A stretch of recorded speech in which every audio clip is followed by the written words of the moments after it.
Hyderabad gadget संदर्भातला GR निघतात जरांगे कधी नव्हे ते सरकारवर एवढे खुश दिसतायत। यावेळेस मात्र बेईमानी होणार नाही असा ठाम विश्वास जरांगेंना दिसतोय। विजयाचा गुलाल उधळत जरांगेंनी धूमधडाक्यात मुंबई सोडली। सरकारने हैदराबाद गॅझेट संदर्भातील जरांगेंची महत्वाची मागणी मान्य केली आहे। यानुसार मराठवाड्यातील कुणबी रेकॉर्ड असणाऱ्यांना कुणबी प्रमाणपत्र दिलं जाणार आहे। मराठ्यांना ओबीसीतून आरक्षण मिळण्याचा मार्ग मोकळा होणार आहे।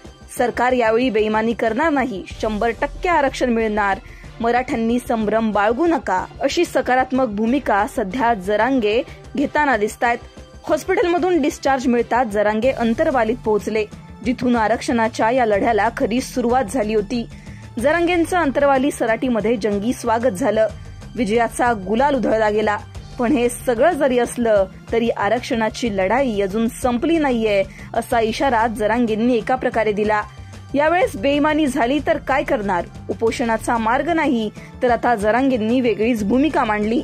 जरांगे नेमकं काय म्हणाले ऐकूयात। होईल सगळ्यांचे मिळून राज्याची बैठक होईल आणि राज्यव्यापी बैठक झाल्याच्या नंतर सगळ्याच्या समक्ष ते ठरवले जाणार आहे। कारण 40-50 हजार खेडे आहेत, तिथल्या सगळ्या पोरांना बोलून घेऊन त्यांच्या सगळ्यांच्या विचारानं ते ठरून होईल।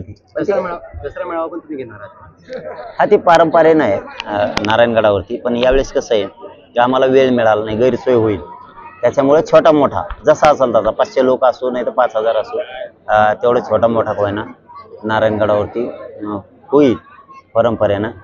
पण आता निवेदन नसल्यामुळं त्याची पूर्ण तयारी अवघड आहे, 1 महिन्यात हातात आहे। या दसरा मेळाव्यानंतर तुमचा विजय मेळावा होईल? हा, ती तारीख आता बैठक घेऊन ठरवू ना। तोपर्यंत आता सरकारने GR काढलाय तर ते काम करतील त्याच्यावरती। आणि हैदराबादच्या गॅझेटच्या नोंदीनुसार मराठ्यांना ज्या मराठ्यांची नोंद नाही त्या मराठवाड्यातल्या सगळ्या मराठ्यांना कुणबी प्रमाणपत्र वितरित करण्याचं काम सरकार करेल। आता नाराजीची लाट घेणार नाही, नसता मुख्यमंत्र्यांचं मराठ्यांच्या तोंडात आणि हृदयात नाव सुद्धा राहणार नाही। तुम्ही बोलता एक इशारा देखील दिलाय की जर सरकारने मागण्या पूर्ण केल्या तर राज्यभरामध्ये सरकारला पुन्हा एकदा बंदी करू, गावबंदी करू। तशी वेळच येणार नाही, पण जर आली तर आमच्या गावात आणि आमच्या घरी आम्ही त्यांना येऊ देणार नाहीत महाराष्ट्र। म्हणजे पुन्हा बेमुदत बंदी सरकारला ते आता ते त्यांनी ठरवायचं काय ती, पण मग मात्र चित्र वेगळं।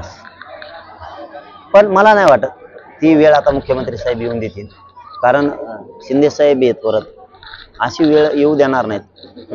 कारण GR काढलाय आता मराठ्यांची एवढी बेमानी करणं मग मात्र लय अवघड, पण ते शक्यच नाही। आता ते होतं, आता काय होत नाही।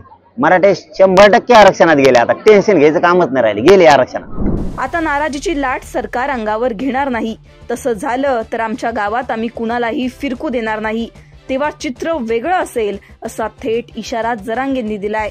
हे जरी असलं तरी जरांगे आता सरकारवर ठाम विश्वास बाळगताना दिसतायत, तर दुसरीकडे ओबीसी समाज मात्र आक्रमक होतानाचं चित्र पाहायला मिळतंय। आमच्या आरक्षणाला धक्का लागेल अशी भूमिका ओबीसी नेते आता उघडपणे घेताना दिसतायत। महायुतीमधीलच मंत्री छगन भुजबळ आता थेट GR विरोधात मुंबई हायकोर्टात याचिका दाखल करणार असल्याचं कळतंय। येत्या 2 दिवसांमध्ये भुजबळ ही याचिका दाखल करतील अशी माहिती मिळतेय। यामुळे GR वरून ओबीसी विरुद्ध मराठा हा वाद अटळ असल्याचं चित्र दिसतंय। दुसरीकडे सरकार मात्र दोन्ही समाजावर अन्याय होऊ देणार नाही अशी ठाम भूमिका घेतंय।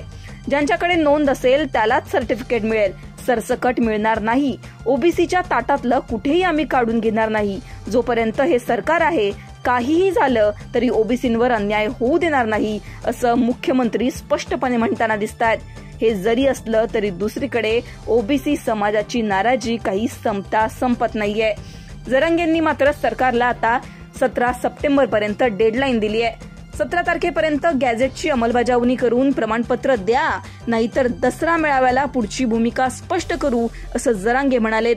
त्यामुळे यावेळी जर जरांगेंचा विश्वासघात झाला, यावेळी ते दुखावले गेले तर पुढे काय चित्र पाहायला मिळतं याचं उत्तर येणारा काळच देईल। तुम्हाला यावर काय वाटतं कमेंटमध्ये कळवा। लोकमतला सबस्क्राईब केलं नसेल तर सबस्क्राईब करा। Bureau report, Lokmat.